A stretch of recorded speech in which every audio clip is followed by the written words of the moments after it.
Nós descemos em uma fissura na geleira e chegamos às margens de um lago. Ao cavar este gelo, nós conseguimos extrair um pedaço de madeira de mais ou menos 1,5 metro de comprimento.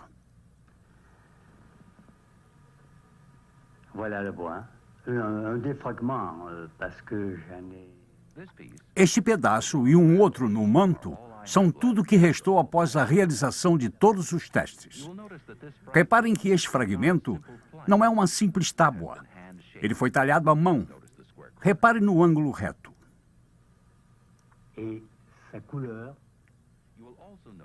Você também irá notar o tom castanho escuro, o qual, segundo os cientistas, é devido à sua localização dentro da geleira. Que m'ont fait faire des analyses dans des instituts forestiers, par exemple de Madrid, dans des Eu mostrei a madeira aos cientistas em Bordeaux e eles mandaram fazer uma análise na Universidade de Madrid. Eu também mandei fazer testes na Universidade de Paris, assim como 4 ou 5 outras certificações. Nós também obtivemos um teste com carbono 14, feito na Universidade de Colômbia, e todos eles concordam que a madeira tem mais ou menos 5.000 anos. Apesar de estarmos impressionados com o valor das 5 descobertas, é realmente discutível que a madeira pudesse ser reconhecida como parte da arca. Mesmo que ela fosse precisamente datada, poderia ser apenas uma parte de um celeiro que flutuou no dilúvio e depois acomodou-se no monte quando a água baixou. Eric Cummings é um empresário do Novo México e participa da procura da Arca de Noé há muitos e muitos anos. Aqui está a sua avaliação sobre as descobertas de madeira no Monte Arará.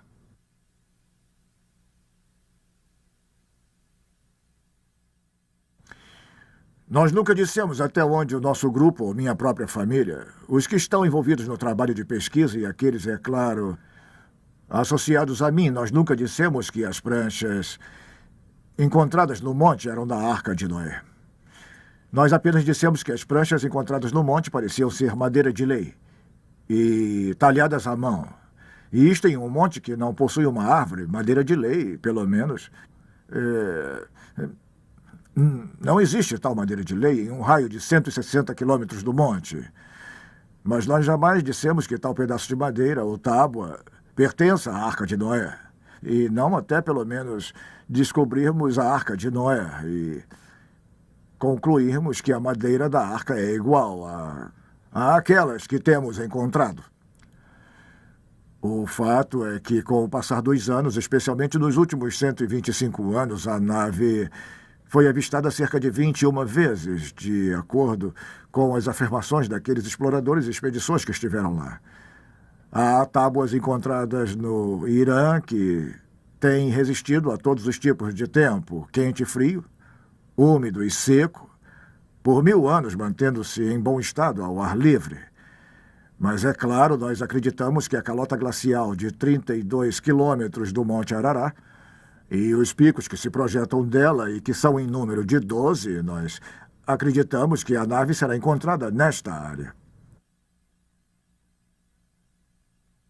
Fragmentos de madeira encontrados em 1955 e 1969 não apresentaram uma datação consistente. Então, no verão de 1974, uma nova expedição foi ao Monte Arará para obter amostras de madeira e preservá-las cuidadosamente para a datação atômica. Nossa equipe de filmagem fazia parte daquela expedição quando ela chegou ao monte em julho. Os picos dos 2 vulcões erguem-se majestosamente sobre as planícies da Turquia Oriental.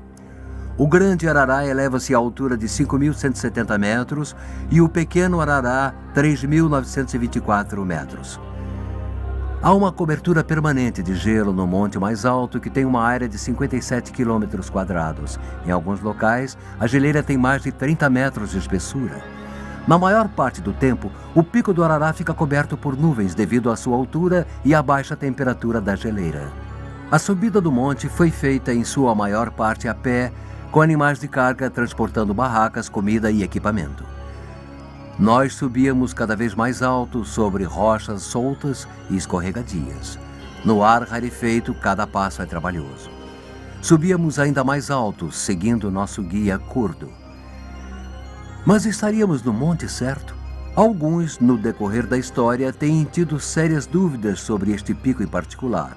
Esta é a opinião do Dr. John Warwick Montgomery, líder da expedição de 1974. Eu estou no monte conhecido hoje como Agridag, o antigo Monte Ararat. Nós estamos a 3.600 metros, uma altitude de aproximadamente 11 mil pés.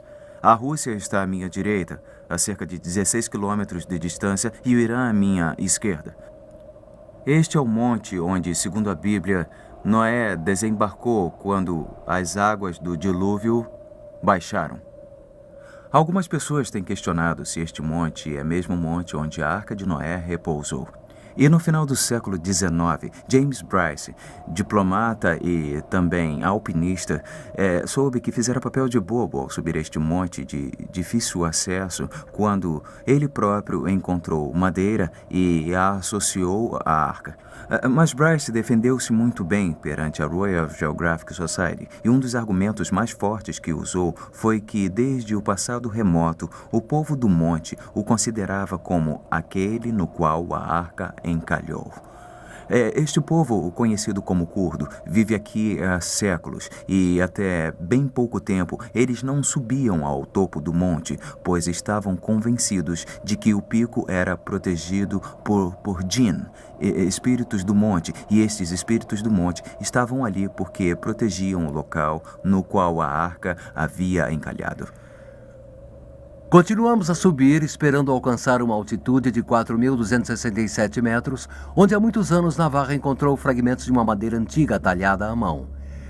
Logo estávamos na calota glacial, cruzando várias vezes os muitos picos. Ao atravessarmos o cume de 4.419 metros, podíamos ver a geleira Parrot diante de nós. Examinar o interior da fissura foi extremamente difícil e muito perigoso. Mas este é o local exato onde os fragmentos de madeira foram achados anteriormente. Por fim, chegamos à caverna de gelo onde Navarra fez sua descoberta em 1955. Mas, para nosso profundo desapontamento, a água quase congelada nos impediu de descer a maiores profundidades. Após viajarmos milhares e milhares de quilômetros e esperarmos nossa autorização por vários dias, fomos forçados a desistir de nossas tentativas. Nossas autorizações haviam expirado e outros compromissos de filmagem precisavam ser cumpridos. Os que têm participado da busca à arca acostumaram-se a várias e várias decepções. Contudo, nossa maior frustração ao produzir este filme foi a ausência de qualquer depoimento em primeira mão, especialmente de uma testemunha ocular viva. Desejávamos, sinceramente, algo que tivesse importância na argumentação pela veracidade da história. Embora a verdadeira arca não tenha sido vista ultimamente, existem duas provas que justificam com muita eficiência a exatidão das observações recentes.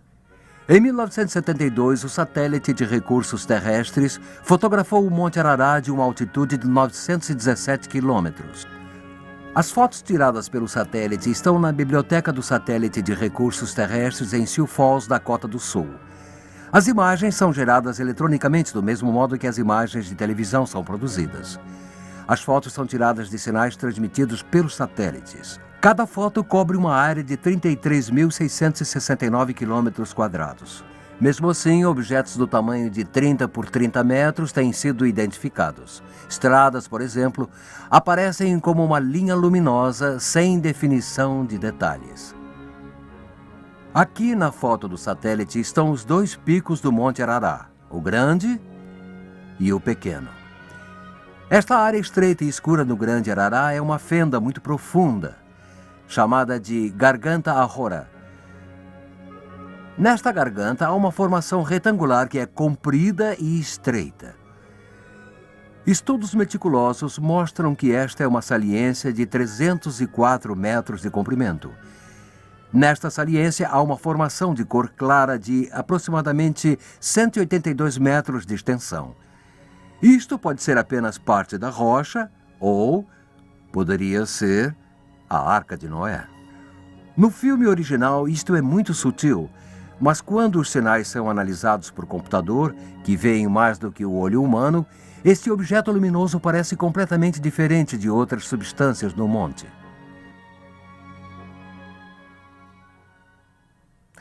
Muitas vezes nos perguntam se as evidências indicam a existência da arca no Monte Arará. Por que simplesmente alguém não examina e resolve isto de uma vez? Há vários motivos. Primeiro, há um curto período por ano em que as condições meteorológicas permitem a procura. E até que a calota derreta, a arca permanecerá escondida na geleira. Segundo, existem motivos políticos e religiosos que tornam difícil obter uma autorização do governo. Difícil, se não impossível, obtê-la. Pequenas expedições como a nossa são autorizadas de tempos em tempos. Mas uma tentativa em larga escala não é possível neste momento. E seria necessário uma grande expedição com muitos equipamentos